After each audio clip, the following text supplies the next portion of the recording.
वं रुदन्ति विमयन्ते अध्वरे दीर्घामनु प्रसिद्धिं दीधि योर्नरः वामं पितृभ्यो य इदं समे ऋरे ऋरे मयः पतिभ्यो जनयः परिष्वजे। पदार्थ: ये नरः जो पति पत्नियों के जीवन को लक्ष्य में रखकर रुदंती रोते हैं कि ये मरे नहीं और तकलीफ भी न पावें, उन जायाओं को अध्वरे यज्ञ में विमयन्ते लगाते हैं, दीर्घाम बड़े दूर तक फैले हुए, प्रसिद्धिम बंधन को, अनुदिशयुः सोचते हैं, इदम इस, वामम वननीय उत्तम अपत्य को, पितृभ्यः माता पिता के लिए, सम एरिरे प्रेरित करते हैं, जनयः जायाएं, परिष्वजे आलिंगनार्थ, पतिभ्यः अपने पतियों को मयः सुख देती हैं।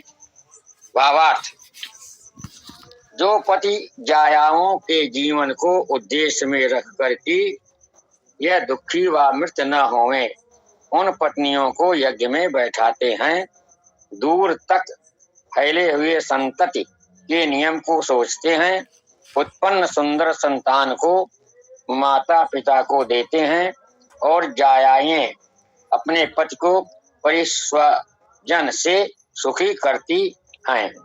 यह गुरुदेव।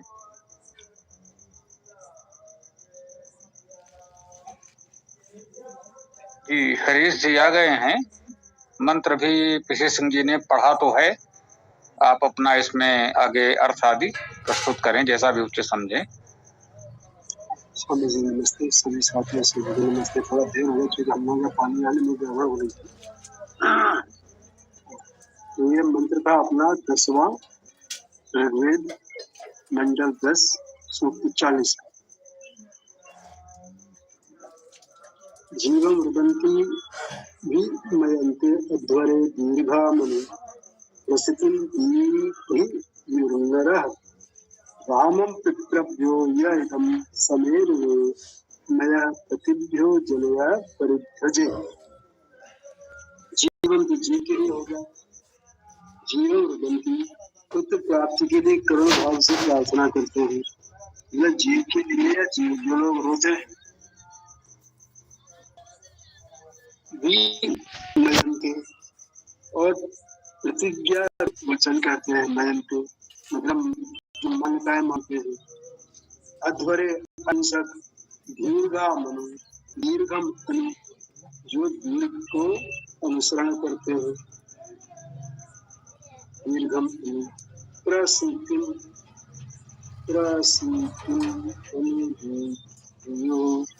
दीर्घाम प्रतिष्ठितिं अनुदीप्यो दीर्घकाल युक्त स्नेह बंधनों को प्रकाशित करें। ये इसमें आया नर, नर मतलब मनुष्य लोग। वाम आप दोनों, पितृभ्य पितरों के लिए, यह इदम जो इस समय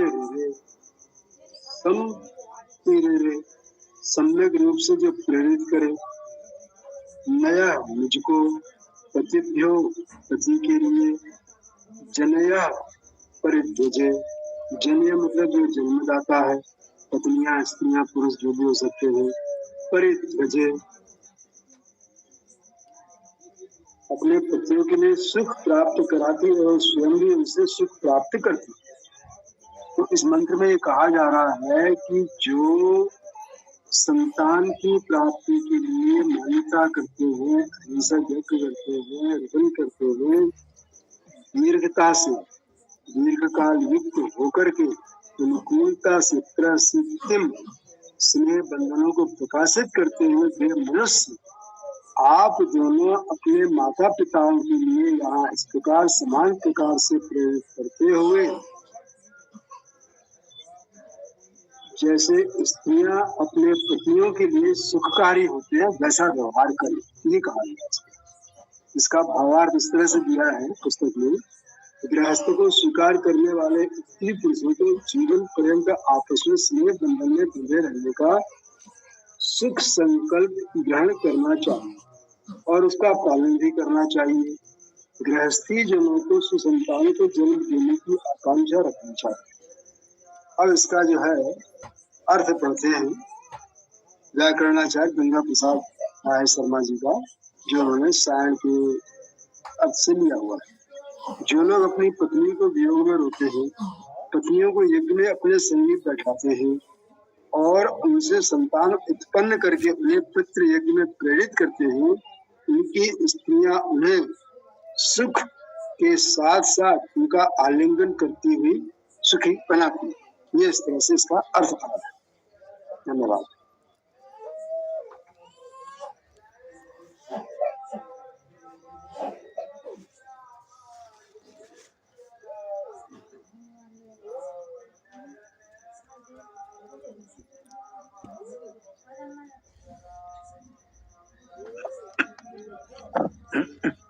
हाँ, वैसे सामान्य रूप से तो संदेश ठीक है।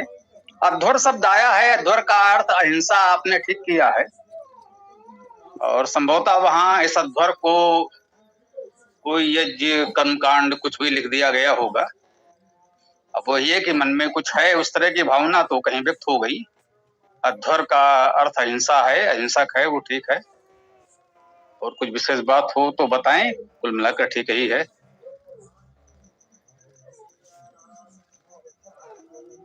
इसमें एक चीज स्वामी जी मुझे थोड़ी सी अलग दिख रही है कि ये जबरन इसमें लिख रहे हैं कि संतानों के लिए रोदन करते हैं। जो लोग अपनी पत्नियों के वियोग में रोते हैं, पत्नियों को यज्ञ में अपने समीप बैठाएं तो ठीक बात है, लेकिन पत्नी के वियोग में रोते ये तो कहीं आ ही नहीं रही बात इसमें।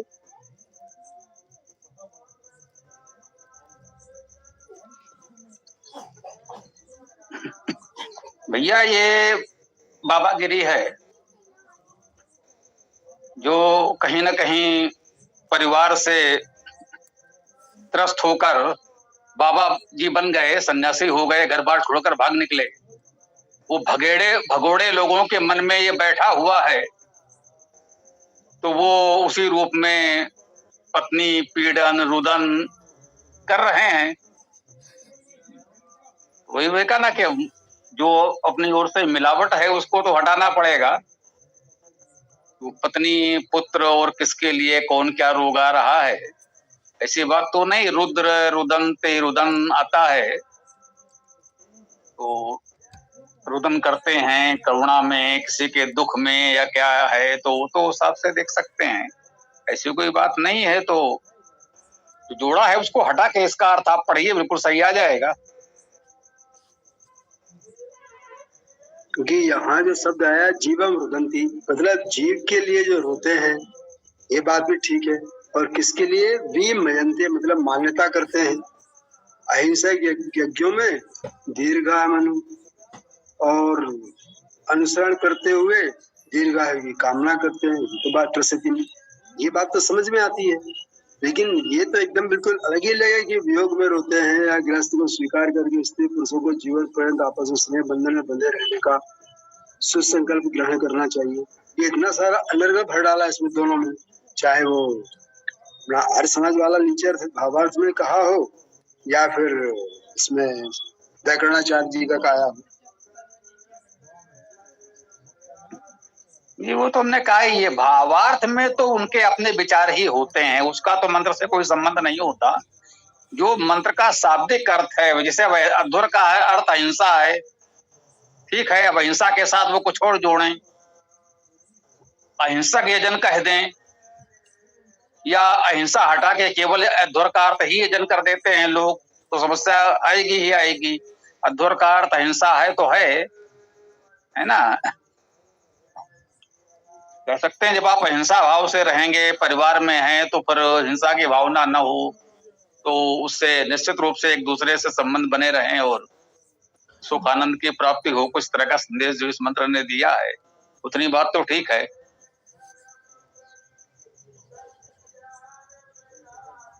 अध्वर्य में यहाँ तो हम यहाँ तो ये लिखा हुआ है यज्ञ में, अध्वर्य का मतलब यज्ञ में। विमयंते का तो लगाते हैं यज्ञ, यज्ञ में अध्वर्य का मतलब है यज्ञ में। हाँ, अहिंसक यज्ञ में उसके लिए बोलते हैं अध्वर्य, जो अपन लोग सामान्य रूप से वनस्पतियों और संविधाओं पर डाल के करते हैं, लेकिन यहाँ साथ में और भी तेरे विवाह यज्ञ में, सिर्फ खाली यज्ञ में, विवाह यज्ञ में और ऊपर से जुड़ा हुआ है। देखिए, अध्वर्य का अर्थ हुआ अहिंसा में, इसमें और कुछ है ही नहीं। अध्वर का शाब्दिक अर्थ है अहिंसा, या अधिक से अधिक कह लीजिए अहिंसक। अहिंसा और अहिंसक ये दो तो हो सकते हैं, तीसरा कोई अर्थ अध्वर का हो नहीं सकता। अहिंसा में या अहिंसक में अध्वर्य का अर्थ इतना ही हो सकता है। तो जब परिवार की बात की जा रही है, आप पत्नी, बच्चों, संतान की बात कर रहे हों, तो निश्चित रूप से परिवार में अहिंसा भाव से रहेंगे। यदि घर में अहिंसा का भावना हो तो परिवार ठीक चलेगा। वो कह रहे हैं कि अहिंसा में रहें, अध्वर्य अर्थात अहिंसा में। तो यही अर्थ मुझे लगता है बिल्कुल उपयुक्त है। यदि अपनी ओर से कुछ न जोड़ें इसमें, इसे उनका यजन में उन्होंने कह दिया विवाह यज्ञ में, कोई इसके आगे कुछ और भी कह देगा, है ना, तो वो तो फिर जोड़ते जोड़ते वो फिर बढ़ता चला जाएगा और मूल जो है वो लुप्त हो जाता है। हाँ, इतना अधिक ये लोग जोड़ देते हैं कि जो मूल है वो तो फिर खोजना कठिन हो जाता है। जैसे अध्वर का अर्थ अहिंसा, अहिंसक यजन में, चलो ठीक है, उसका एक विशेषण उन्होंने यजन कह दिया कि यजन के विशेषण अध्वर है, लेकिन अब उन्होंने अध्वर का अर्थ अहिंसा हटा ही दिया, केवल यजन में लिख दिया।